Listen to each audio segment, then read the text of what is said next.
ANB news में ਤੁਹਾਡਾ ਸਵਾਗਤ ਹੈ। ਅੱਜ ਅਸੀਂ ਇੱਕ ਬਹੁਤ ਹੀ ਮਹੱਤਵਪੂਰਨ ਤੇ ਨਾਜ਼ੁਕ ਮੁੱਦੇ ਤੇ ਗੱਲ ਕਰਾਂਗੇ। ਮੁੱਦਾ ਇਹ ਹੈ ਜੀ ਕਿ ਸਰਕਾਰਾਂ ਜਾਂ ਜਿਹੜਾ ਪੁਲਿਸ ਸਟੇਟ ਆ ਉਹ ਇਹ ਨਹੀਂ ਵੇਖਦੀਆਂ ਕਿ ਜਦੋਂ ਇਨਕਾਊਂਟਰ ਕਰਨਾ ਹੁੰਦਾ ਹੈ ਕਿ ਉਹਦੀ ਉਮਰ ਕੀ ਆ।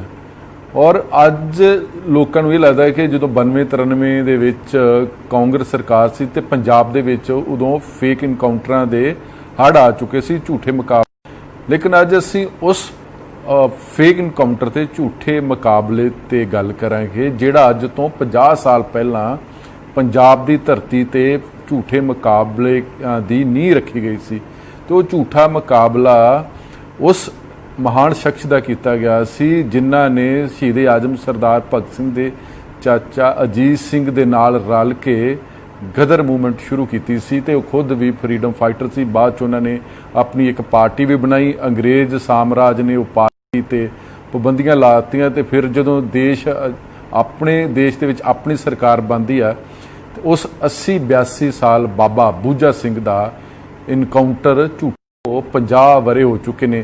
ਤੇ ਅੱਜ ਅਸੀਂ ਇਸ ਮੁੱਦੇ ਤੇ ਹੀ ਗੱਲਬਾਤ ਕਰਾਂਗੇ। ਸਾਡੇ ਨਾਲ ਬਹੁਤ ਹੀ ਸੀਨੀਅਰ ਪੱਤਰਕਾਰ ਸਰਦਾਰ ਜਗਤਾਰ ਸਿੰਘ ਜਿਹੜੇ ਪੰਜਾਬ ਨੂੰ ਚੰਗੀ ਤਰ੍ਹਾਂ ਹਰ ਪੱਖ ਤੋਂ ਸਮਝਦੇ ਨੇ ਤੇ ਉਹਨਾਂ ਦੇ ਨਾਲ ਗੱਲਬਾਤ ਕਰਾਂਗੇ ਕਿ ਜਿਹੜੀਆਂ ਸਾਡੀਆਂ ਐਸਟੈਬਲਿਸ਼ਮੈਂਟ ਆ ਉਹ ਜਦੋਂ ਝੂਠੇ ਮੁਕਾਬਲੇ ਕਰਦੀਆਂ ਤੇ ਲੋਕਾਂ ਦੇ ਵਿੱਚ ਕੀ ਪ੍ਰਭਾਵ ਜਾਂਦਾ। ਭਾਈ ਬਹੁਤ ਬਹੁਤ ਸਵਾਗਤ ਹੈ ਜੀ। ਇਹ ਜਿਹੜਾ ਬਾਬਾ ਬੂਝਾ ਸਿੰਘ ਜੀ ਐਡੀ ਵੱਡੀ ਸ਼ਖਸੀਅਤ ਹੀ ਸੀ, ਉਸ ਤੇ ਸ਼ਿਵ ਨੇ ਵੀ ਆਪਣੀ ਰਚਨਾ ਲਿਖੀ ਸੀ ਕਿ ਬੁੱਢੇ ਰੁੱਖ ਨੂੰ ਫਾਂਸੀ। ਫਿਰ ਫਿਲਮ ਬਣਾਉਣ ਦੀਆਂ ਗੱਲਾਂ ਹੁੰਦੀਆਂ, ਕਿਤਾਬਾਂ ਛਪਦੀਆਂ। ਸਾਡੇ ਵਰਗੇ ਬਹੁਤ ਸਾਰੇ ਲੋਕ ਨੇ, ਸਾਨੂੰ ਇਹ ਲੱਗਦਾ ਸੀ ਕਿ ਪੰਜਾਬ ਦੇ ਵਿੱਚ ਝੂਠੇ ਮੁਕਾਬਲਿਆਂ ਦੀ ਜਿਹੜੀ ਸ਼ੁਰੂਆਤ ਆ ਉਹ 92-93 ਤੋਂ ਸ਼ੁਰੂ ਹੋਈ ਹੈ ਜੀ। ਨਹੀਂ, ਇਹ ਬਹੁਤ ਪੁਰਾਣੀ ਪੰਜਾਬ ਦੇ ਵਿੱਚ ਪਿਰਤ ਪਈ ਸੀ ਜੀ। ਅਸੀਂ ਉਦੋਂ ਪੜ੍ਹਦੇ ਹੁੰਦੇ ਸੀਗੇ ਜੀ। ਮੈਂ ਉਦੋਂ ਐਮਏ ਕਰ ਰਿਹਾ ਸੀ ਜੀ ਜੀ ਪੰਜਾਬੀ ਯੂਨੀਵਰਸਿਟੀ ਪਟਿਆਲਾ ਜੀ ਜੀ। ਤੇ ਉਦੋਂ ਸਾਡੇ ਜ਼ਮਾਨੇ ਦੇ ਵਿੱਚ ਨਕਸਲਾਈਟ ਮੂਵਮੈਂਟ ਸ਼ੁਰੂ ਹੋਈ ਸੀ। ਪੰਜਾਬ ਦੇ ਵਿੱਚ ਕਾਫੀ ਜ਼ੋਰ ਸੀ ਜੀ। ਤੇ ਯੰਗ ਮੁੰਡੇ ਬਹੁਤ ਪੜ੍ਹੇ ਲਿਖੇ ਯੂਨੀਵਰਸਿਟੀਆਂ ਕਾਲਜਾਂ 'ਚੋਂ ਇਸ ਪਾਸੇ ਆ ਰਹੇ ਸੀ ਜੀ। ਪੰਜਾਬ ਦੀ ਇਹ ਰਵਾਇਤ ਰਹੀ ਹੈ ਕਿ ਜਦੋਂ ਵੀ ਕੋਈ ਸਟਰਗਲ ਸ਼ੁਰੂ ਹੁੰਦੀ ਹੈ ਕਾਫੀ ਯੰਗ ਤਬਕਾ ਉਹ ਤੇ ਜੁਆਇਨ ਕਰਦਾ ਵਾ। ਗਦਰ ਪਾਰਟੀ ਸ਼ੁਰੂ ਲੈ ਲਈ ਆਪਾਂ, ਸਾਰੇ ਆਲਮੋਸਟ ਯੰਗ ਹੀ ਸੀ। ਜਦੋਂ 30-35-40 ਸਾਲੇ ਸਾਰੇ ਸੀ। ਨਕਸਲਾਈਟ ਮੂਵਮੈਂਟ ਦੇ ਵਿੱਚ ਸਟੂਡੈਂਟ ਤੇ ਇਹ ਯੰਗ ਤਬਕਾ ਇਹ ਆਲਮੋਸਟ ਸਾਰੇ ਸੀ। ਬਾਬਾ ਬੂਝਾ ਸਿੰਘ ਤੇ ਇਹਨਾਂ ਨਾਲ ਇੱਕ ਬਾਬਾ ਹੋਰ ਹੁੰਦਾ ਸੀ, ਹਰੀ ਸਿੰਘ ਬਿਰਗਿੰਦ ਜੀ।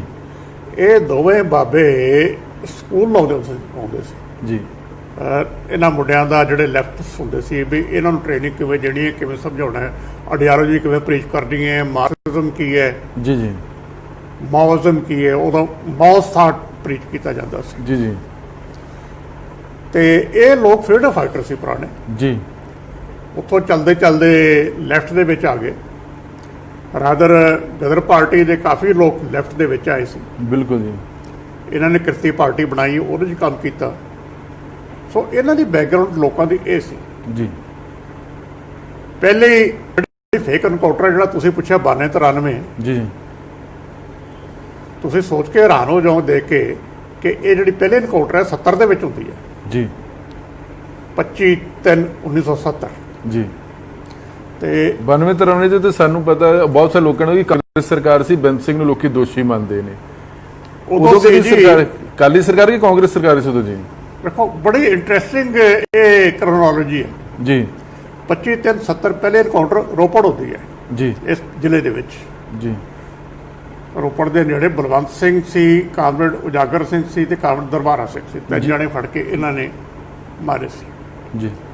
25/3/70 ਨੂੰ chief minister justice Gurnam Singh ਸੀ, ਅਕਾਲੀ ਦਲ ਦੀ ਸਰਕਾਰ ਸੀ ਜੀ। ਉਹਨਾਂ ਦੇ ਖਿਲਾਫ ਰਿਵੋਲਟ ਹੋ ਗਿਆ ਤੇ 27/3 2 ਦਿਨ ਬਾਅਦ ਜੀ ਪ੍ਰਕਾਸ਼ ਸਿੰਘ ਬਾਦਲ ਨੇ ਟੇਕ ਓਵਰ ਕਰ ਲਿਆ ਜੀ। ਇਹਨਾਂ ਨੇ ਟੇਕ ਓਵਰ ਕਰਨ ਤੋਂ ਬਾਅਦ ਉਸੇ ਦਿਨ ਹੀ ਸ਼ਾਇਦ ਅਗਲੇ ਦਿਨ ਜੀ ਪਹਿਲੇ ਇਨਕਾਊਂਟਰ ਹੁੰਦੀ ਹੈ, ਉਹ ਸੀ ਬਾਬਾ ਹਰੀ ਸਿੰਘ ਬਿਰਗਿੰਦ ਜੀ। ਉਸ ਤੋਂ ਬਾਅਦ ਦੂਸਰੇ ਇਨਕਾਊਂਟਰ ਬਾਬਾ ਬੂਝਾ ਸਿੰਘ ਜਿਹੜੇ ਨੋਨ ਇਸ ਪੀਰੀਅਡ ਦੇ ਵਿੱਚ ਜਦੋਂ ਪ੍ਰਕਾਸ਼ ਸਿੰਘ ਬਾਦਲ ਨੇ ਟੇਕ ਓਵਰ ਕੀਤਾ ਤੇ ਬਾਬਾ ਬੂਝਾ ਸਿੰਘ ਦੇ ਇਨਕਾਊਂਟਰ ਹੋਈ, 3-4 ਪਹਿਲਾਂ ਹੋ ਚੁੱਕੀਆਂ ਸੀ ਜੀ। ਮੈਜੋਰਿਟੀ ਐਨਕਾਊਂਟਰ ਨਕਸਲਾਈਟ ਮੁੰਡਿਆਂ ਦੀ ਪ੍ਰਕਾਸ਼ ਸਿੰਘ ਬਾਦਲ ਦੇ ਜ਼ਮਾਨੇ ਦੇ ਵਿੱਚ ਹੋਈ ਹੈ। ਇਹ ਰਿਕਾਰਡ ਦਾ ਪਾਰਟ ਹੈ ਸਾਰਾ। ਜੀ ਜੀ। ਇੱਕ ਦਾ ਕੇਸ ਸਾਹਮਣੇ ਡੇਟ ਵਾਈਜ਼ ਸਾਰਾ ਪਿਆ ਹੈ, ਬਿਲਕੁਲ ਸਾਰਾ ਰਿਕਾਰਡ ਪਿਆ ਹੈ। ਮਤਲਬ ਜਿਹੜੇ ਝੂਠੇ ਮੁਕਾਬਲੇ ਨੇ ਉਹਨਾਂ 'ਚ ਨਾ ਤੇ ਅਕਾਲੀਆਂ 'ਚ ਬੋਲਣ ਦੀ ਤੇ ਨਾ ਕਾਂਗਰਸੀਆਂ ਦੇ ਬੋਲਣ ਦੇ ਵਿੱਚ ਇਹਨੂੰ ਕਹਿ ਸਕਦੇ ਕਿ ਇਹਨਾਂ ਦੀ ਔਕਾਤ ਨਹੀਂ ਹੈਗੀ। ਦੋਨੇ ਮਿਲੇ ਹੋਏ ਨੇ, ਇਹਨਾਂ ਨੇ ਬਹੁਤ ਮੁੰਡੇ ਇਹਨਾਂ ਦੀ ਸਰਕਾਰਾਂ ਦੇ ਵਿੱਚ ਮਾਰੇ ਗਏ ਨੇ। ਇਹ ਲਗਾਤਾਰ ਹਰ ਇਸ਼ੂ ਤੇ ਦੋਵਾਂ ਦਾ ਆਲਮੋਸਟ ਇੱਕੋ ਹੀ ਸਟੈਟ ਰਿਹਾ। ਜੇ ਤੁਸੀਂ ਕਿਤੇ ਡੀਪਲੀ ਸਟੱਡੀ ਕਰੋ ਨਾ, ਜੀ ਜੀ, ਜਦੋਂ ਪਾਰਟੀ ਪਾਵਰ 'ਚ ਬਾਹਰ ਹੁੰਦੀ ਹੈ ਉਦੋਂ ਗੱਲ ਅਕਾਲੀ ਹੋਰ ਕਰਦੇ ਆ, ਜਦੋਂ ਪਾਵਰ 'ਚ ਆ ਜਾਂਦੇ ਆ ਹੋਰ ਕਰਦੇ ਆ। ਪਹਿਲਾ ਕੇਸ ਇਹੀ ਨਕਸਲੀਆਂ ਦਾ ਲੈ ਲਓ ਤੁਸੀਂ। ਜੀ ਜੀ। ਚੁਣ ਕੇ ਮੁੰਡੇ ਉਸ ਵੇਲੇ ਫੇਕ ਐਨਕਾਊਂਟਰ 'ਚ ਮਾਰੇ ਗਏ। ਸਿਰਫ ਮਾਰੇ ਹੀ ਨਹੀਂ ਗਏ ਜੀ, ਬੁਰੀ ਤਰ੍ਹਾਂ ਟਾਰਚਰ ਕਰਕੇ ਮਾਰੇ ਗਏ ਜੀ। ਤੇ ਇਹਨਾਂ ਨੂੰ ਬੋਲਣ ਦਾ ਹੱਕ ਤਾਂ ਨਹੀਂ ਹੈਗਾ ਜੀ ਫਿਰ ਇਹਨਾਂ ਮਸਲਿਆਂ ਤੇ ਜੀ? ਜੇ ਤੁਸੀਂ ਉਸ ਵੇਲੇ ਦੇ ਉਹ ਟਾਰਚਰ ਦੇ ਕਹਾਣੀਆਂ ਕਿਸੇ ਨੇ ਰਿਕਾਰਡ ਕੀਤੀਆਂ ਹੋਣ, ਸਾਡੇ ਕੋਲ ਤਾਂ ਓਰਲ ਹਿਸਟਰੀ ਹੈ ਕਿਉਂਕਿ ਅਸੀਂ ਉਸ ਵੇਲੇ ਸਾਡੇ ਸਾਹਮਣੇ ਸਾਰਾ ਕੁਝ ਹੋ ਰਿਹਾ ਸੀਗਾ। ਜੀ ਜੀ। ਤੇ ਬੰਦਾ ਹਿਲ ਜਾਂਦਾ ਵੀ ਕਿਸ ਤਰ੍ਹਾਂ ਮੁੰਡੇ ਮਾਰੇ, ਘਲਾੜੀ ਦੇ ਵਿੱਚ ਬਾਂਹ ਦੇ ਕੇ ਜੀ, ਬਾਂਹ ਦੇ ਦੇਣੀ, ਇੱਕ ਦੇ ਟੋਟੇ ਕਰਕੇ ਮਾਰਿਆ ਗਿਆ। ਜਿੱਦਾਂ ਮੁਗਲਾਂ ਨੇ ਸਾਡੇ, ਹਾਂ ਐਗਜ਼ੈਕਟਲੀ ਉਸ ਤਰ੍ਹਾਂ ਹੀ ਗੁਰੂ ਸਾਹਿਬ ਜਾਂ ਸਾਡੀ ਉਸ ਸਮੇਂ ਜਿਹੜੀ ਫੌਜ ਸੀ ਜਿੱਦਾਂ ਉਹਨਾਂ ਨੂੰ ਤਸੀਹੇ ਦੇ ਕੇ ਮਾਰਿਆ ਜੀ। ਇਹ ਵੀ ਤਸੀਹੇ ਦੇ ਕੇ ਹੀ ਇਹਨਾਂ ਨੇ ਮਾਰੇ। ਇਹ ਵੀ ਮੁਗਲ ਹੀ ਹੋਏ ਜੀ? ਫਰਕ ਕੋਈ ਨਹੀਂ ਜੀ, ਸੇਮ ਪੈਟਰਨ ਸੀ। ਉਸ ਤਰ੍ਹਾਂ ਹੀ ਤਸੀਹੇ ਦਿੱਤੇ ਗਏ ਜੀ, ਇਸ ਤਰ੍ਹਾਂ ਹੀ ਤਸੀਹੇ ਉਰੋਂ ਦਿੱਤੇ ਗਏ ਜੀ, ਜਦੋਂ ਇਹ ਸਿੱਖ ਮਿਲੀਟੈਂਟ ਮੂਵਮੈਂਟ ਸ਼ੁਰੂ ਹੋਈ। ਜੀ। ਸੋ ਉਹ ਨੈਰੇਟਿਵ ਸੇਮ ਹੈ, ਭਾਵੇਂ ਅਕਾਲੀ ਸਰਕਾਰ ਹੋਵੇ ਜਾਂ ਕਾਂਗਰਸ ਸਰਕਾਰ ਹੋਵੇ ਜਾਂ ਪ੍ਰੈਜ਼ੀਡੈਂਟ ਰੂਲ ਹੋਵੇ। ਮਤਲਬ ਕਿ ਤੁਸੀਂ ਸਟੈਬਲਿਸ਼ਮੈਂਟ ਦੇ ਖਿਲਾਫ ਬੋਲੋਗੇ ਤੇ ਸਜ਼ਾ ਪੱਕੀ ਹੈ ਜੀ? ਸਜ਼ਾ ਪੱਕੀ ਹੈ, ਸਰਕਾਰ ਕੋਈ ਵੀ ਹੋਵੇ ਜੀ, ਸਜ਼ਾ ਸੇਮ ਹੈ ਜੀ। ਬਾਕੀ ਕਵਰ ਵੱਖਰਾ ਹੁੰਦਾ ਹੈ। ਸੋ ਬਾਦਲ ਸਾਹਿਬ ਉਸ ਵੇਲੇ ਰਹੇ ਹੈ, ਮੈਕਸਿਮਮ ਉਦੋਂ ਸੀ। ਤੇ ਉਸ ਤੋਂ ਬਦਨਾਮ ਬਾਅਦ ਗਿਆਨੀ ਜੈਲ ਸਿੰਘ ਆ ਗਏ। ਜੀ, ਬਦਨਾਮ ਪੁਲਿਸ ਵਾਲੇ ਨੇ ਇਸ਼ਾਰੇ ਇਹ ਕਰਦੇ ਨੇ ਆਪਣੇ ਫੀਤੀਆਂ ਲਾਉਣ ਦੇ ਚੱਕਰ 'ਚ ਬਹੁਤ ਮੁੰਡੇ ਮਾਰ ਜਦ ਗਏ। ਤੱਕ ਪੋਲੀਟੀਕਲ ਐਸਟੈਬਲਿਸ਼ਮੈਂਟ ਪਾਲਿਸੀ ਡਿਸਾਈਡ ਨਾ ਕਰੇ ਮਾਰਨ ਦੀ, ਜੀ ਜੀ, ਫੈਸਲਾ ਤਾਂ ਪਾਲਿਸੀ ਡਿਸੀਜਨ ਹੋਣਾ ਹੈ ਜੀ ਜੀ, ਉੱਪਰਲੇ ਲੈਵਲ ਤੇ, ਜੀ ਜੀ, ਥੱਲੇ ਤਾਂ ਐਗਜ਼ੀਕਿਊਟ ਹੋਣਾ ਹੈ। ਜੀ ਫੈਸਲਾ ਕਰਨ ਵਾਲੇ ਕੌਣ ਸੀਗੇ ਜੀ, ਉਹ ਦੇਖਣ ਵਾਲੀ ਗੱਲ ਹੈ। ਪਹਿਲੇ ਇਨਕਾਊਂਟਰ ਅਕਾਲੀਆਂ ਵੇਲੇ, ਜੀ ਦੂਸਰੇ ਇਨਕਾਊਂਟਰ ਤੇ ਪ੍ਰਕਾਸ਼ ਸਿੰਘ ਬਾਦਲ ਆ ਗਏ। ਜੀ, ਸਭ ਤੋਂ ਜ਼ਿਆਦਾ ਇਹਨਾਂ ਦੇ ਰਾਜ ਦੇ ਵਿੱਚ ਮਰੇ ਮਾਰੇ ਗਏ, ਬਿਲਕੁਲ ਟਾਰਚਰ ਕਰਕੇ ਮਾਰੇ ਗਏ ਜੀ। ਜੀ। ਤੇ ਇਸ ਕਰਕੇ ਮੇਰੇ ਖਿਆਲ ਦੇ ਵਿੱਚ ਤਾਂ ਸਾਰਾ ਕੁਝ ਬਰਾਬਰ ਹੀ ਹੈ, ਕੋਈ ਫਰਕ ਨਹੀਂ ਕਿਸੇ ਦੇ ਵਿੱਚ।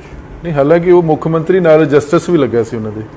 ਬਿਲਕੁਲ ਜਸਟਿਸ ਸੀ ਜੀ, ਜਸਟਿਸ ਗੁਰਨਾਮ ਸਿੰਘ ਸੀਗੇ। ਜਸਟਿਸ ਗੁਰਨਾਮ ਸਿੰਘ ਜੀ, ਤੇ ਤਦ ਵੀ ਉਹਨਾਂ ਦੀ ਸਰਕਾਰ ਦੇ ਵਿੱਚ ਮੁੰਡਿਆਂ ਨੂੰ ਮਾਰਨਾ ਸ਼ੁਰੂ ਕਰ ਦਿੱਤਾ। ਸ਼ੁਰੂ ਉੱਥੋਂ ਹੁੰਦਾ ਜੀ, ਤੇ ਅੱਗੇ ਪ੍ਰਕਾਸ਼ ਸਿੰਘ ਬਾਦਲ ਦਾ ਰਾਜ ਆ ਜਾਂਦਾ ਜੀ। ਉਹ ਫਿਨਾਮਨਾ ਚੱਲੀ ਜਾਂਦਾ ਹੈ। ਤੇ ਹੁਣ ਤੱਕ ਚੱਲੀ ਜਾਂਦਾ ਸਾਡੇ ਸਰਕਾਰ। ਅੱਜ ਤੱਕ ਫਿਕਰ ਕਾਊਂਟਰ ਚੱਲ ਰਹੀਆਂ ਜੀ ਪੰਜਾਬ ਦੇ ਵਿੱਚ। ਤੇ ਤੁਹਾਨੂੰ ਲੱਗਦਾ ਕਿ ਇਹ ਪੰਜਾਬ ਦੇ ਵਿੱਚ ਹੀ ਜਿਹੜਾ ਝੂਠੇ ਮੁਕਾਬਲੇ ਹੁੰਦੇ ਕਿ ਬਾਕੀ ਸਟੇਟਸ ਵੀ ਇਸ ਤਰ੍ਹਾਂ ਹੀ ਹੈ? ਤੁਸੀਂ ਆਪਣਾ ਮੌਸ, ਜਿੱਥੇ ਮੌਸ ਮੂਵਮੈਂਟ ਕਹਿ ਦਿੰਦੇ ਆ, ਨਾਰਥ ਈਸਟ ਹੈ ਜੀ, ਨਾਰਥ ਈਸਟ ਲੈ ਲਓ, ਸੈਂਟਰਲ ਇੰਡੀਆ ਲੈ ਲਓ, ਸੈਂਟਰਲ ਇੰਡੀਆ, ਆਪਣੀ ਛੱਤੀਸਗੜ੍ਹ, ਝਾਰਖੰਡ ਵਗੈਰਾ, ਸਾਰਾ ਝਾਰਖੰਡ, ਸਾਰਾ ਤੁਹਾਡਾ ਮਹਾਰਾਸ਼ਟਰ ਦਾ ਪਾਰਟ ਇੱਥੋਂ ਸ਼ੁਰੂ ਹੁੰਦੀ ਹੈ, ਜੀ ਜੀ, ਉੱਪਰ ਵੈਸਟ ਬੰਗਾਲ ਤੱਕ ਬੈਲਟ ਜਾਂਦੀ ਹੈ। ਜੀ ਜੀ। ਇਹਦੇ ਅੰਦਰ ਜੋ ਕੁਝ ਹੋ ਰਿਹਾ ਪੰਜਾਬ ਦਾ ਤਾਂ ਰਿਪੋਰਟ ਹੋ ਜਾਂਦਾ ਸੀ ਉਸ ਵੇਲੇ ਵੀ, ਤੇ ਹੁਣ ਵੀ ਮਾੜਾ ਮੋਟਾ। ਜੀ ਜੀ। ਉੱਥੇ ਦਾ ਰਿਪੋਰਟ ਵੀ ਕੁਝ ਨਹੀਂ ਹੋ ਰਿਹਾ।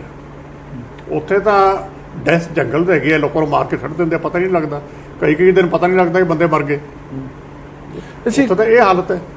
ਇਹ ਜਿਹੜਾ ਬਾਬਾ ਬੂਝਾ ਸਿੰਘ ਵਾਲਾ ਇੱਕ ਜਿਸ ਤਰ੍ਹਾਂ ਹੋਇਆ ਕਿ ਜਸਟਿਸ ਉਹਨਾਂ ਨੇ ਇਸ ਮਸਲੇ ਦੀ ਜਾਂਚ ਕੀਤੀ ਤੇ ਉਹਨਾਂ ਨੇ ਡਿਕਲੇਅਰ ਕੀਤਾ ਸੀ ਕਿ ਝੂਠਾ ਮੁਕਾਬਲਾ ਹੈ, ਜਸਟਿਸ VM ਤਾਰਕੁੰਡੇ। ਹੁਣ ਜਦੋਂ ਸਾਡੇ ਜਿਹੜੇ ਹੁਣ ਬਾਅਦ ਚ ਫੇਰ ਇਨਕਾਊਂਟਰ ਝੂਠੇ ਮੁਕਾਬਲੇ ਹੋਏ, ਅਦਾਲਤਾਂ ਨੇ, ਚਾਹੇ CBI ਦੀ ਅਦਾਲਤ ਹੋਵੇ, ਚਾਹੇ ਹਾਈ ਕੋਰਟ, ਚਾਹੇ ਸੁਪਰੀਮ ਕੋਰਟ, ਉਹਨਾਂ ਨੇ ਪੁਲਿਸ ਵਾਲਿਆਂ ਨੂੰ ਦੋਸ਼ੀ ਡਿਕਲੇਅਰ ਕੀਤਾ। ਲੇਕਿਨ ਸਾਡੀਆਂ ਸਰਕਾਰਾਂ ਫਿਰ ਜਾ ਕੇ ਗਵਰਨਰ ਕੋ ਮਰਸੀ ਪੀ ਲੈ ਲੈਂਦੀਆਂ ਕਿ ਨਹੀਂ, ਇਹ ਪੁਲਿਸ ਦਾ ਜੀ ਮੋਰਾਲ ਡਾਊਨ ਹੋ ਜਾਏਗਾ ਜੀ, ਬੰਦੇ ਮਾਰ ਕੇ, ਇੰਨੇ ਬੰਦੇ ਮਾਰ ਕੇ, ਝੂਠੇ ਮਾਰ ਕੇ, ਫਿਰ ਵੀ ਪੁਲਿਸ ਦਾ ਮੋਰਾਲ ਡਾਊਨ ਹੋ ਜਾਂਦਾ ਜੀ। ਪੰਜਾਬ ਦੇ ਵਿੱਚ ਜਿੰਨੀਆਂ ਫੇਕ ਐਨਕਾਊਂਟਰ ਹੋਈਆਂ ਮੇਰੇ ਖਿਆਲ 'ਚ ਹਿੰਦੁਸਤਾਨ 'ਚ ਕਿਤੇ ਵੀ ਨਹੀਂ ਹੋਈਆਂ ਜੀ। 2500 ਤਾਂ ਰਿਕਾਰਡ ਤੇ ਆ ਗਿਆ ਸੀ ਜਦੋਂ CBI ਇਹਨੇ ਇਨਕੁਆਇਰੀ ਕੀਤੀ, ਜਿਸ ਆਪਣੇ ਖਾਲੜਾ ਕੇਸ ਦੇ ਵਿੱਚ ਜਿਹੜੇ ਡਿਸਪੀਅਰੈਂਸਸ ਹੋਈਆਂ ਸੀਗੀਆਂ। ਜੀ ਜੀ ਜੀ। 3 ਕ੍ਰਿਮੀਨਲ ਗਰਾਊਂਡ ਦਾ ਰਿਕਾਰਡ ਲੈ ਕੇ ਜਦੋਂ ਸੁਪਰੀਮ ਕੋਰਟ ਨੇ ਕੇਸ ਆਪਣੇ ਹੱਥ ਦੇ ਵਿੱਚ ਲਿਆ, ਜੀ ਜੀ, ਤੇ ਉਹਨਾਂ ਨੇ ਅਲਟੀਮੇਟਲੀ ਕੰਪਨਸੇਸ਼ਨ ਅਨਾਉਂਸ ਕੀਤਾ ਨੈਸ਼ਨਲ ਹਿਊਮਨ ਰਾਈਟਸ ਕਮਿਸ਼ਨ ਨੇ। ਉਹ 2500 ਦਾ ਕੇਸ ਸੀ ਆਲਮੋਸਟ। ਜੀ। ਹੁਣ ਜਿਹੜੀ ਲੇਟੈਸਟ ਫਿਗਰਸ ਆ ਰਹੀ ਹੈ, ਜਿਹੜੀ ਹਿਊਮਨ ਰਾਈਟਸ ਆਰਗੇਨਾਈਜੇਸ਼ਨ ਨੇ ਆਪਣੇ ਤੌਰ ਤੇ ਸਾਰੀ ਸਟੱਡੀ ਕੀਤੀ, ਉਸ ਤਰ੍ਹਾਂ ਹੀ ਜਿਵੇਂ ਪਹਿਲਾਂ ਕੀਤੀ ਸੀਗੀ, ਫਿਗਰ 8000 ਦੇ ਆਸ-ਪਾਸ ਪਹੁੰਚ ਚੁੱਕੀ ਹੈ ਜੀ। ਉਹ ਵੀ ਫਾਈਨਲ ਨਹੀਂ ਹੈ ਜੀ, ਮਤਲਬ ਸਾਡੇ ਚਾਹੀਦਾ ਤਾਂ ਇਹ ਸੀ 12000 ਪਿੰਡ ਲਗਭਗ ਤੇ ਉਹਦੇ 8000 ਪਿੰਡ, ਹਰ ਇੱਕ ਪਿੰਡ 'ਚ ਇੱਕ ਹਰ ਇੱਕ ਬੱਚਾ ਪਿੰਡ ਦੇ ਵਿੱਚੋਂ ਆਲਮੋਸਟ ਕੋਈ ਨਾ ਕੋਈ ਬੱਚਾ ਮਰਿਆ। ਜੀ, ਚਾਹੀਦਾ ਤਾਂ ਇਹ ਸੀ ਜਦੋਂ ਅਕਾਲੀ ਸਰਕਾਰ ਆਈ ਸੀ, ਕਿਉਂਕਿ ਇਹਨਾਂ ਦਾ ਵਾਅਦਾ ਪ੍ਰੋਮਿਸ ਸੀ ਅਸੀਂ ਐਕਸ਼ਨ ਲਵਾਂਗੇ ਜਿਹੜੇ ਗਿਲਟੀ ਪੁਲਿਸ ਅਫਸਰ ਹੈਗੇ। ਜਦੋਂ ਇਹਨਾਂ ਨੇ ਜਸਵੰਤ ਸਿੰਘ ਖਾਲੜਾ ਨੂੰ ਮਾਰਿਆ ਉਦੋਂ ਕਿ ਕਮਿਸ਼ਨ ਵੀ ਬਣਾਵਾਂਗੇ ਝੂਠੇ ਮੁਕਾਬਲੇ ਨਾਲ ਸੱਚ ਆਊਗਾ। ਸਾਰੇ ਪ੍ਰੋਮਿਸ ਸੀ ਇਹਨਾਂ ਦੇ, ਇਹਨਾਂ ਦੇ ਮੈਨੀਫੈਸਟੋ ਚ ਕੋਲ ਐਕਸ਼ਨ ਦੇ ਤੁਹਾਨੂੰ ਸਾਰਾ ਕੁਝ ਮਿਲ ਜਾਏਗਾ ਉਹਦੇ ਵਿੱਚ। ਚਾਹੀਦਾ ਤਾਂ ਇਹ ਸੀ ਕਿ ਇਨਕੁਆਇਰੀ ਬੈਠਦੀ ਤੇ ਘੱਟੋ ਘੱਟ ਇਹ ਤਾਂ ਪਤਾ ਲੱਗਦਾ ਕਿ ਪੰਜਾਬ ਦੇ ਵਿੱਚ ਕਿੰਨੇ ਲੋਕ ਫੇਕ ਐਨਕਾਊਂਟਰ 'ਚ ਮਾਰੇ ਗਏ। ਜੀ, ਐਕਸ਼ਨ ਤਾਂ ਬਾਅਦ ਦੀ ਗੱਲ ਹੈ। ਜੀ, ਜਿਹੜੀ ਤੁਸੀਂ ਜਸਟਿਸ ਤਾਰਕੁੰਡੇ ਦੀ ਗੱਲ ਕੀਤੀ ਹੈ, ਉਹ ਪਬਲਿਕ ਕਮਿਸ਼ਨ ਸੀ, ਸਰਕਾਰੀ ਨਹੀਂ ਸੀ। ਅੱਛਾ, ਪਬਲਿਕ ਕਮਿਸ਼ਨ। ਹਾਂ, ਹਿਊਮਨ ਰਾਈਟਸ ਬਾਡੀਜ਼ ਦੇ ਇਕੱਠੇ, ਆਪਣਾ ਕੁਲਦੀਪ ਨਈਅਰ ਵੀ ਐਸੋਸੀਏਟਡ ਸੀ ਉਹਦੇ ਨਾਲ। ਜੀ, ਜੀ, ਜਸਟਿਸ ਤਾਰਕੁੰਡੇ 3-4 ਲੋਕ ਸੀਗੇ ਤੇ ਉਹਨਾਂ ਨੇ ਇਨਕੁਆਇਰੀ ਕੀਤੀ ਸੀ, ਉਹਦੀ ਰਿਪੋਰਟ ਦਿੱਤੀ ਸੀ। ਉਸ ਤਰ੍ਹਾਂ ਦਾ ਹੀ ਕਮਿਸ਼ਨ ਭਾਵੇਂ ਸਰਕਾਰ ਨਾ ਬਣਾਉਂਦੀ, ਮੇਰੇ ਖਿਆਲ 'ਚ ਪੰਜਾਬ ਦੇ ਵਿੱਚ ਵੀ ਅੱਜ ਵੀ ਬਣਨਾ ਚਾਹੀਦਾ। ਇੱਕ ਟਰੁਥ ਕਮਿਸ਼ਨ ਬਣਨਾ ਚਾਹੀਦਾ। ਉਹਨੂੰ ਨਾ ਕੋਈ ਵੀ ਦੇ ਦਿਓ, ਨਾ ਕੁਝ ਵੀ ਦੇ ਦਿਓ, ਨਾ ਕੋਈ ਵੀ ਦੇ ਦਿਓ। ਉਹ ਬਣਾਉਣ ਦੀ ਕੋਸ਼ਿਸ਼ ਕੀਤੀ, ਤੁਹਾਨੂੰ ਯਾਦ ਹੋਵੇ 98 ਦੇ ਵਿੱਚ ਪ੍ਰਕਾਸ਼ ਸਿੰਘ ਬਾਦਲ ਦੀ ਸਰਕਾਰ ਸੀਗੀ, ਜਸਟਿਸ ਕੁਲਦੀਪ ਸਿੰਘ ਨੂੰ ਨਾਲ ਐਸੋਸੀਏਟ ਕੀਤਾ ਗਿਆ ਸੀ। ਬਿਲਕੁਲ ਜੀ, ਉਹ ਵਾਈਡ ਅਪ ਕਰਨਾ ਪਿਆ ਤੇ ਉਹ ਨਹੀਂ ਦਿੱਤਾ ਗਿਆ। ਸੋ ਅੱਜ ਵੀ ਲੋੜ ਹੈ ਪੰਜਾਬ ਦੇ ਵਿੱਚ ਕਿ ਸੱਚਾਈ ਬਾਹਰ ਆਵੇ। ਘੱਟੋ ਘੱਟ ਇਹ ਤਾਂ ਪਤਾ ਲੱਗੇ ਪੰਜਾਬ ਦੇ ਵਿੱਚ ਕਿੰਨੇ ਲੋਕ ਫੇਕ ਐਨਕਾਊਂਟਰ 'ਚ ਮਾਰੇ ਗਏ। ਸਰਕਾਰਾਂ ਨੇ ਜਸਵੰਤ ਸਿੰਘ ਖਾਲੜਾ ਮਾਰਤਾ ਜੀ, ਮਾਰ ਮੁਕਾਇਆ, ਫਿਰ ਕਹਿੰਦੇ ਅਕਾਲ ਤਖਤ ਸਾਹਿਬ ਦੇ ਇੱਕ ਜਥੇਦਾਰ ਦਾ ਵੀ ਐਨਕਾਊਂਟਰ ਹੋ, ਕੌਂਕੇ ਸਾਹਿਬ ਦਾ, ਉਹ ਵੀ ਮੈਂ ਜਸਟਿਸ ਕੌਂਕੇ ਆਪਣੇ ਗੁਰਦੇਵ ਸਿੰਘ ਹੋਰਾਂ ਦੀ ਐਨਕਾਊਂਟਰ ਹੋਈ ਸੀ। ਜੀ, ਜੀ, ਨੌਨ ਕੇਸ ਆ, ਸਭ ਕੁਝ ਹੈ। ਜੀ, ਜੀ।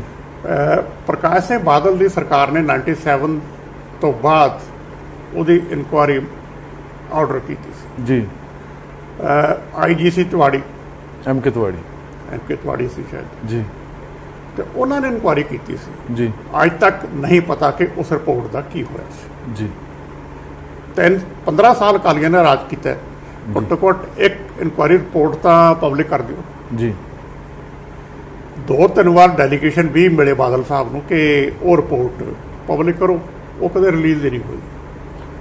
ਮਤਲਬ ਜਦੋਂ ਸਰਕਾਰਾਂ ਨੇ ਇਹ ਨਹੀਂ ਵੇਖਦੀਆਂ ਕਿ ਬੰਦਾ ਛੋਟਾ ਵੱਡਾ, ਕਿ ਇਹ ਹੈ ਕਿ ਸਰਕਾਰ ਵਾਸਤੇ, ਸਰਕਾਰ ਨੂੰ ਤੰਗ ਕਰੂਗਾ, ਪਰੇਸ਼ਾਨ ਕਰੂਗਾ, ਇੱਕ ਮੂਵਮੈਂਟ ਖੜੀ ਕਰੂਗਾ, ਚਾਹੇ ਬਾਬਾ ਬੂਜਾ ਸਿੰਘ ਸੀ ਜਾਂ ਬਾਬਾ ਹਰੀ ਸਿੰਘ ਜੀ, ਚਾਹੇ ਜਸਵੰਤ ਸਿੰਘ ਖਾਲੜਾ ਸੀ ਜਾਂ ਫਿਰ ਗੁਰਦੇਵ ਸਿੰਘ ਕੌਂਕੇ। ਜਿਹੜਾ ਵੀ ਇਨਸਾਨ ਕੁਐਸਚਨ ਕਰਦਾ ਹੈ ਜੀ ਸਰਕਾਰ ਦੇ ਕਿਸੇ ਐਕਸ਼ਨ ਨੂੰ, ਇਹਨਾਂ ਦੀ ਆਈਡੀਓਲੋਜੀ ਨੂੰ, ਜੀ, ਉਹ ਇਹਨਾਂ ਦਾ ਦੁਸ਼ਮਣ ਹੈ। ਹੁਣ ਤਾਂ ਗੱਲ ਹੋਰ ਵੀ ਬਹੁਤ ਤਿੱਖੀ ਹੋ ਗਈ ਨਾ। ਹੁਣ ਤਾਂ ਹਰ ਤੀਜੇ ਬੰਦੇ ਦੇ ਸੈਡੀਸ਼ਨ ਦਾ ਚਾਰਜ ਲੱਗ ਜਾਂਦਾ। ਜੀ, ਜੀ, ਅੰਦਰ ਬੰਦਾ ਕਰ ਦਿੰਦੇ ਆ। ਜੀ, ਜੀ, ਕਿਤਾਬ ਰੱਖਣ ਤੇ ਹੀ ਬੰਦਾ ਅਰੈਸਟ ਹੋ ਜਾਂਦਾ ਹੈ। ਜੀ, ਜੀ, ਹੁਣ ਤਾਂ ਸਿਰੇ ਤੇ ਗੱਲ ਜਾ ਰਹੀ ਹੈ। ਬਿਲਕੁਲ ਜੀ, ਬਿਲਕੁਲ ਸਿਸਟਮ ਸਾਰਾ। ਲੇਕਿਨ ਇਹ ਲਗਾਤਾਰ ਇਹ ਗੱਲ ਇਸ ਪਾਸੇ ਵਧੀ ਹੈ। ਇਹਦੇ ਵਿੱਚ ਇਹ ਫਰਕ ਨਹੀਂ ਪੈਂਦਾ ਕਿ ਕਿਹੜੀ ਪਾਰਟੀ ਇਨ ਪਾਵਰ ਹੈ। ਪੰਜਾਬ ਦਾ ਕੇਸ ਆਪਣੇ ਕੋਲ ਕਲਾਸਿਕ ਐਗਜ਼ਾਮਪਲ ਹੈ ਜੀ। ਜਿਹੜੇ ਲੋਕ ਕਿਸੇ ਵੇਲੇ ਹਾਂ ਦਾ ਨਾਰਾ ਮਾਰਦੇ ਸੀਗੇ ਜੀ, ਆਊਟ ਆਫ ਪਾਵਰ, ਉਹਨਾਂ ਨੇ ਆ ਕੇ ਉਹੀ ਕੁਝ ਕੀਤਾ ਜੋ ਬਾਕੀ ਕਰਦੇ ਸੀ। ਕੋਈ ਫਰਕ ਨਹੀਂ ਹੈਗਾ ਜੀ, ਬਿਲਕੁਲ ਕੋਈ ਫਰਕ ਨਹੀਂ। ਜੇ ਤੁਸੀਂ ਉਹੀ ਪੁਲਿਸ ਅਫਸਰ ਜਿਨ੍ਹਾਂ ਨੇ ਫੇਕ ਐਨਕਾਊਂਟਰ 'ਚ ਇੰਨੇ ਬੰਦੇ ਮਾਰੇ ਹੋਣ, ਉਹਨਾਂ ਨੂੰ ਰਿਵਾਰਡ ਕੀਤਾ ਹੋਵੇ, ਫਿਰ ਤਾਂ ਗੱਲ ਤਾਂ ਬਰਾਬਰ ਹੈ। ਬਰਾਬਰ ਹੈ। ਪਰ ਤੁਸੀਂ ਜਿਹੜੇ ਉਹਨਾਂ ਨੇ ਬੰਦੇ ਮਾਰੇ, ਤੁਸੀਂ ਜਾਇਜ਼ ਠਹਿਰਾ ਦਿਓ, ਉਹਨਾਂ ਨੂੰ ਰਿਵਾਰਡ ਕਰਕੇ ਉਹ ਫੇਕ ਐਨਕਾਊਂਟਰ ਜਾਇਜ਼ ਹੋ ਗਏ।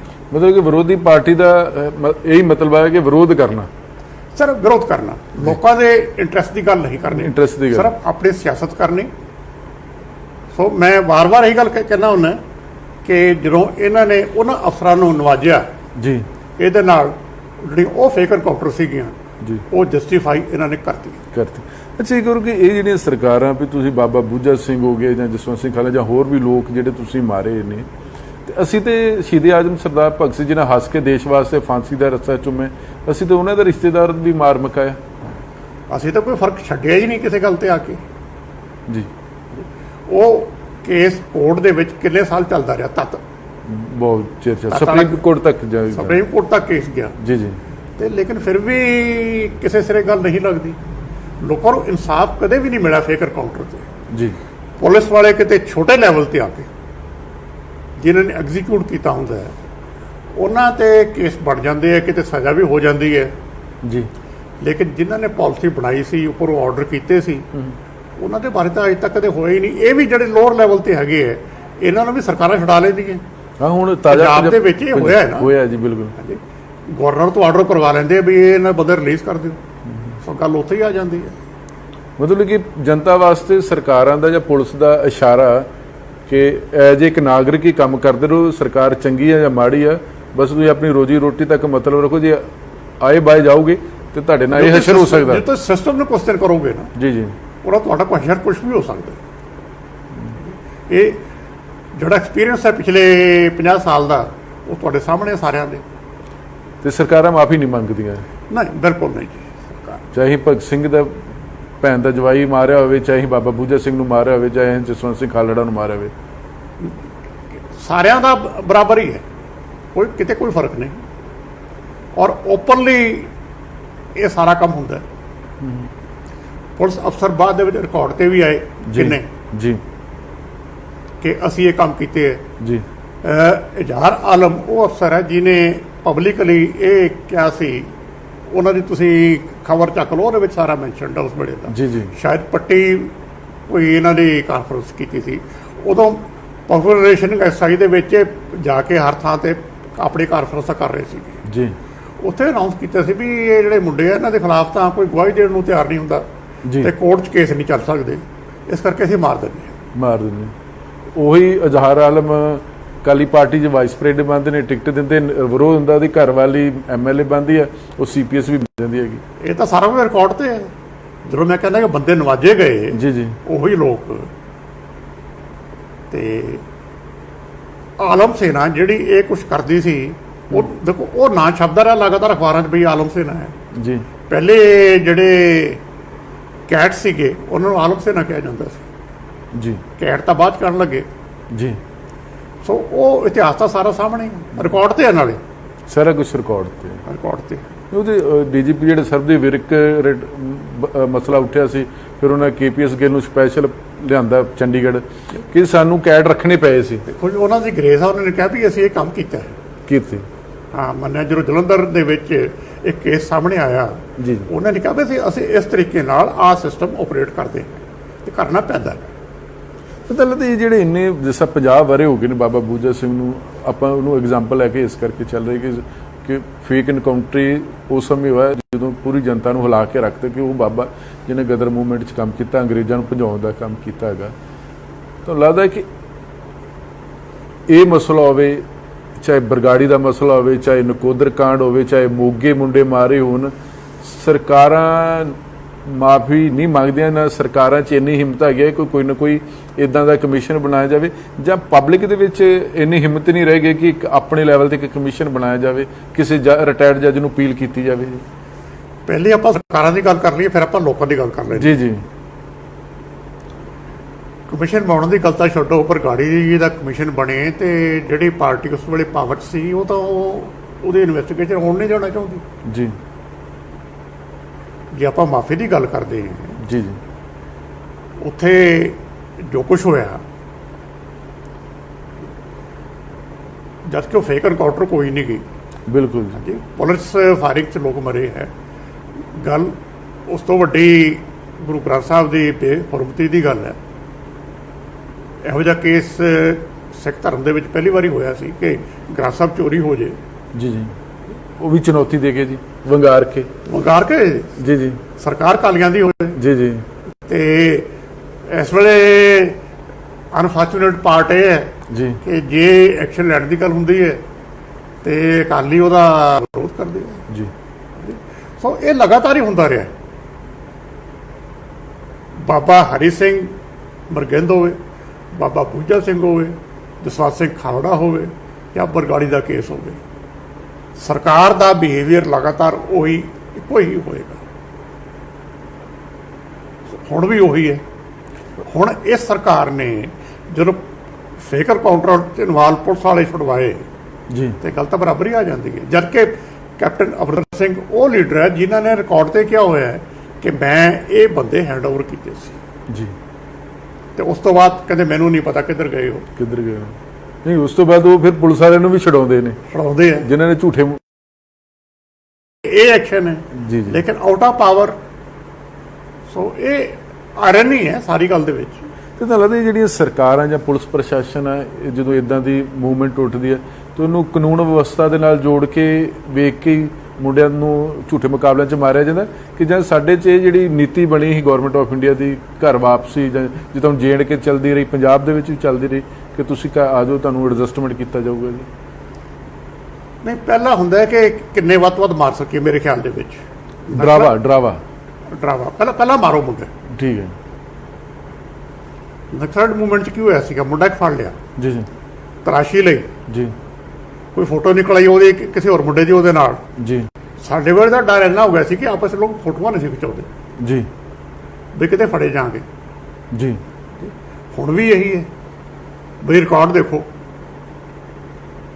ਕੌਣ ਕਿਹਦਾ ਕੰਟੈਕਟ ਹੈ, ਚੱਕ ਲਿਓ, ਚੱਕ ਲਿਓ ਜੀ। ਟਾਰਚਰ 'ਚ ਕਈ ਵਾਰੀ ਬੰਦੇ ਆਪਣਾ ਵੀ ਮਰ ਜਾਂਦੇ। ਬਿਲਕੁਲ ਜੀ। ਮਰ ਗਿਆ ਉਹਨੂੰ ਹਪਾ ਦਿਓ ਜੀ। ਸੋ ਸੇਮ ਸਟਾਈਲ ਹੈ ਪੁਲਿਸ ਦਾ, ਉਸ ਵੇਲੇ ਵੀ ਅੱਜ ਵੀ ਤੇ ਅਕਾਲੀਆਂ ਵੇਲੇ। ਨਹੀਂ, ਬਾਬਾ ਬੂਜਾ ਸਿੰਘ ਦੇ ਵਿਚਾਰੇ ਕਹਿੰਦੇ 82 ਸਾਲ ਦੀ ਉਮਰ 'ਚ ਸਾਈਕਲ ਤੇ ਜਾ ਰਹੇ, ਪਿੱਛੋਂ ਪੁਲਿਸ ਥਾਣੇਦਾਰ ਨੇ ਜਿਹੜੇ ਹਿੱਟ ਕੀਤਾ, ਅਜੀਬ। ਉਹ ਤਾਂ ਫੜ ਕੇ ਮਾਰਿਆ ਨਾ ਬਾਬੇ ਨੂੰ, ਫੜ ਕੇ ਮਾਰਿਆ ਸੀ। ਅੱਛਾ, ਮੇਰੇ ਸਵਾਲ ਹੀ ਆਖਰੀ ਭਾਈ ਕਿ ਪਬਲਿਕ 'ਚ ਹਿੰਮਤ ਨਹੀਂ ਰਹਿ ਗਈ ਕਿ ਇਦਾਂ ਦੇ ਇੱਕ ਪਬਲਿਕ ਕਮਿਸ਼ਨ ਬਣਾਇਆ ਜਾਵੇ? ਨਹੀਂ, ਇੱਕ ਵਾਰੀ ਕੋਸ਼ਿਸ਼ ਹੋਈ ਸੀ ਜੀ, ਜਿਹੜੀ ਜਸਟਿਸ ਕੁਲਦੀਪ ਸਿੰਘ ਨੇ ਪਹਿਲਾਂ ਮੈਂਸ਼ਨ ਕੀਤਾ ਹੈ ਜੀ। ਅੱਜ ਵੀ ਲੋੜ ਹੈ ਕੋਈ 5 ਮੈਂਬਰੀ ਜਾਂ 3 ਮੈਂਬਰੀ ਕਮਿਸ਼ਨ ਪਬਲਿਕ ਦੇ ਵੱਲੋਂ, ਜੀ। ਕੋਈ ਲੈਜੀਟੀਮੇਟ ਬਾਡੀ ਹੋਵੇ। ਲੈਜੀਟੀਮੇਟ ਤੋਂ ਇਹ ਕਿ ਜਿਹੜੀ ਲੋਕਾਂ 'ਚ ਟਰਸਟ ਹੋਵੇ। ਜਿਹੜੀ ਨਾਅਰੇਬਾਜ਼ੀ ਕਰਨ ਵਾਲੇ ਲੋਕ ਹੈਗੇ ਇਹ ਨਹੀਂ, ਜੀ। ਲੋਕਾਂ ਦੀ ਕ੍ਰੈਡੀਬਿਲਿਟੀ ਹੋਵੇ। ਉਹ ਤੁਸੀਂ 3 ਬੰਦੇ ਬਿਠਾ ਦਿਓ, ਜੀ। ਉਹਨਾਂ ਨੂੰ ਕਹੋ ਵੀ ਆ ਇਨਕੁਆਇਰੀ ਕਰੋ ਸਾਰੀ। ਜੀ। ਸਾਰੀ ਨਹੀਂ ਹੋ ਸਕਦੀ, ਕੁਝ ਕੇਸ ਜਿਵੇਂ ਗੁਰਦੇਵ ਸਿੰਘ ਕੌਂਕੇ, ਜਸਵੰਤ ਸਿੰਘ ਖਾਲੜਾ ਸਾਹਮਣੇ ਆ ਗਿਆ ਸਾਰਾ। ਬਿਲਕੁਲ ਜੀ। ਇਹ ਤੁਸੀਂ 10 ਕੇਸ ਲੈ ਲਓ ਘੱਟੋ ਘੱਟ ਜੀ, ਤੇ ਉਹਨਾਂ ਦੀ ਇਨਕੁਆਇਰੀ ਕਰੋ। ਹੁਣ ਪਹਿਲਾ ਕੇਸ ਜਦੋਂ ਇਹ ਸਿੱਖ ਮੂਵਮੈਂਟ ਸ਼ੁਰੂ ਹੋਈ ਹੈ, ਕੁਲਵੰਤ ਸਿੰਘ ਨਾਗੋ ਕੇ ਸੀ। ਬਿਲਕੁਲ ਜੀ। ਉਹ ਤਾਂ ਕਰ ਲਓ, ਸਾਰੀ ਗੱਲ ਕਲੀਅਰ ਹੋ ਜਾਂਦੀ ਹੈ। ਇਨੀਸ਼ੀਏਟਿਵ ਲੈਣ ਦੀ ਮੇਰੇ ਖਿਆਲ 'ਚ ਲੈਣਾ ਚਾਹੀਦਾ ਹੈ। ਸਾਡਾ ਦੁਖਾਂਤ ਇਹ ਹੈ ਕਿ ਪੰਜਾਬ ਦੇ ਵਿੱਚ ਕੋਈ ਵੀ ਅੱਜ ਤੱਕ ਕਿਸੇ ਨੇ ਸੀਰੀਅਸ ਹੋ ਕੇ ਇਹ ਕੰਮ ਕਰਨ ਦੀ ਕੋਸ਼ਿਸ਼ ਨਹੀਂ ਕੀਤੀ। ਜਿਵੇਂ ਨਕਸਲ ਮੂਵਮੈਂਟ ਵੇਲੇ ਹੋਇਆ ਸੀ, ਉਹ ਨੈਸ਼ਨਲ ਲੈਵਲ ਤੇ ਹੋਇਆ ਸੀਗਾ ਜੀ। ਫਰਕ ਇਹ ਸਿਰਫ ਪੰਜਾਬ ਲੈਵਲ ਤੇ ਨਹੀਂ, ਜਿਸ ਤਾਰਕੁੰਡੇ ਵਾਲਾ ਕੰਮ ਉਹ ਨੈਸ਼ਨਲ ਲੈਵਲ ਤੇ ਸੀ ਜੀ। ਉਸ ਤਰ੍ਹਾਂ ਹੀ ਹੁਣ ਪੰਜਾਬ ਦੇ ਵਿੱਚ ਇੱਕ ਹੋਰ ਕਮਿਸ਼ਨ ਬਣਾ ਕੇ ਇਹ ਗੱਲ ਅੱਗੇ ਤੋਰਨੀ ਚਾਹੀਦੀ ਹੈ। ਕੱਲੀ ਨਾਅਰੇਬਾਜ਼ੀ ਨਾਲ ਕਿ ਸਾਨੂੰ ਜੀ ਆ ਮਾਰਤਾ ਜੀ, ਸਾਡੇ ਮੁੰਡੇ ਮਾਰਤੇ ਜੀ, ਇਹਦੇ ਨਾਲ ਗੱਲ ਨਹੀਂ ਬਣਦੀ। ਇਹਦੇ ਨਾਲ ਬਣਦੀ। ਚਲੋ ਭਾਈ, ਤੁਸੀਂ ਸਾਡੇ ਵਾਸਤੇ ਸਮਾਂ ਕੱਢਿਆ, ਤੁਹਾਡਾ ਬਹੁਤ ਧੰਨਵਾਦ। Thank you. ਇਹ ਪੰਜਾਬ ਦਾ ਦਿਖਾਂਤ ਹੈ ਕਿ ਬਾਬਾ ਬੂਜਾ ਸਿੰਘ ਜਾਂ ਬਾਬਾ ਹਰੀ ਸਿੰਘ ਹੋਵੇ, ਚਾਹੇ ਗੁਰਦੇਵ ਸਿੰਘ ਕਾਂਕੇ ਹੋਵੇ, ਚਾਹੇ ਜਸਵੰਤ ਸਿੰਘ ਖਾਲੜਾ ਹੋਵੇ, ਜਿਨ੍ਹਾਂ ਨੂੰ ਝੂਠੇ ਪੁਲਿਸ ਮੁਕਾਬਲਿਆਂ ਦੇ ਵਿੱਚ ਮੌਕੇ ਦੀਆਂ ਹਕੂਮਤਾਂ ਵੱਲੋਂ ਮਾਰਿਆ ਗਿਆ, ਝੂਠੇ ਮੁਕਾਬਲੇ ਕੀਤੇ ਗਏ। ਚਾਹੇ ਅੱਜ ਤੋਂ 50 ਸਾਲ ਦਾ ਸਮਾਂ ਪਹਿਲਾਂ ਸੀ ਜਾਂ ਹੁਣ ਫਿਰ ਦਿਲਪ੍ਰੀਤ ਜਿਹਨੂੰ, ਤੇ ਹੁਣ ਜਿਸ ਤਰ੍ਹਾਂ ਜਿਹੜਾ ਯਾਪਾ ਐਕਟ ਆ ਉਹਦੇ ਤਹਿਤ ਵੀ ਪੰਜਾਬ ਦੇ ਮੁੰਡਿਆਂ ਉੱਪਰ ਤਸ਼ੱਦਦ ਹੋ ਰਿਹਾ। ਮਸਲਾ ਇਹ ਹੈ ਕਿ ਸਰਕਾਰਾਂ ਤੇ ਇਸ ਮਸਲੇ ਤੇ ਨਹੀਂ ਬੋਲ ਸਕਦੀਆਂ ਕਿਉਂਕਿ ਉਹਨਾਂ ਦੇ ਹੱਥ ਵੀ ਖੂਨ ਦੇ ਨਾਲ ਭਿੱਜੇ ਹੋ ਸਕਦੇ ਨੇ, ਪਰ ਜਨਤਾ ਨੂੰ ਉੱਠਣਾ ਪਏਗਾ ਕਿ ਉਹਨਾਂ ਦੇ ਧੀਆਂ ਪੁੱਤਾਂ ਨੂੰ ਝੂਠੇ ਪੁਲਿਸ ਮੁਕਾਬਲਿਆਂ ਵਿੱਚ ਨਾ ਮਾਰਿਆ ਜਾਵੇ ਤੇ ਇੱਕ ਪਬਲਿਕ ਕਮਿਸ਼ਨ ਦੀ ਵੀ ਲੋੜ ਆ। ਤੁਸੀਂ ਬਣੇ ਰਹੋ NB ਨਿਊਜ਼ ਦੇ ਨਾਲ। ਤੁਹਾਡਾ ਬਹੁਤ ਬਹੁਤ ਧੰਨਵਾਦ।